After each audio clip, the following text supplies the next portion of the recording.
ദിയ പങ്കുവച്ച വീഡിയോകളിലെല്ലാം അശ്വിൻ്റെ വീട്ടുകാരെ നിരവധി പേരാണ് തിരക്കിയത്. അശ്വിൻ്റെ വീട്ടുകാർ വന്നില്ലേ, വരാറില്ലേ, ദിയയെ നോക്കിയില്ലേ എന്നൊക്കെ പലരും കമൻറ്റുകളായി ചോദിക്കാറുണ്ട്. കുഞ്ഞ് ജനിച്ചു കഴിഞ്ഞ് അശ്വിൻ്റെ വീട്ടുകാർ കുഞ്ഞിനെ കാണാൻ വന്ന ദൃശ്യങ്ങളാണ് ഇപ്പോൾ ആരാധകർക്കിടയിലേക്ക് എത്തിയിരിക്കുന്നത്.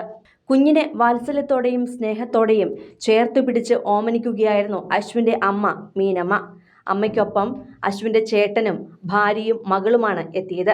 അശ്വിൻ്റെ അച്ഛൻ ഗണേഷ് കുഞ്ഞിനെ കാണാൻ എത്തിയിട്ടുമില്ല. അതിൻ്റെ കാരണം എന്താണെന്നറിയില്ലെങ്കിലും ആ സ്നേഹം മുഴുവൻ വാരി പകർന്നു നൽകിയാണ് മീനമ്മ മടങ്ങിയത്. ഗർഭിണിയായിരുന്ന കാലത്തുടനീളം മീനമ്മയുടെ വിഭവങ്ങളെല്ലാം ദിയ ആസ്വദിച്ചിരുന്നു. മരുമകൾ വന്നാൽ അവൾക്കിഷ്ടപ്പെട്ട തമിഴ് വിഭവങ്ങളെല്ലാം മീനമ്മയാണ് ഒരുക്കി നൽകിയിരുന്നത്. ദിയ കുഞ്ഞിന് പാല് കൊടുക്കവെയായിരുന്നു ഇവർ എത്തിയത്. തുടർന്ന് അല്പനേരം കാത്തിരുന്ന് രണ്ടാമത്തെ പേരക്കുട്ടിയെ കണ്ടതും മീനമ്മ കണ്ണെടുക്കാതെ കയ്യിൽ വെച്ച് ഓമനിക്കുകയായിരുന്നു. തൊട്ടരികെ അശ്വിൻ്റെ ചേട്ടൻ്റെ മകളും ഉണ്ടായിരുന്നു. ഇവർ നീല വസ്ത്രം അണിഞ്ഞില്ലെങ്കിലും അശ്വിൻ്റെ ചേട്ടൻ നീല ഷർട്ടിട്ടാണ് എത്തിയത്.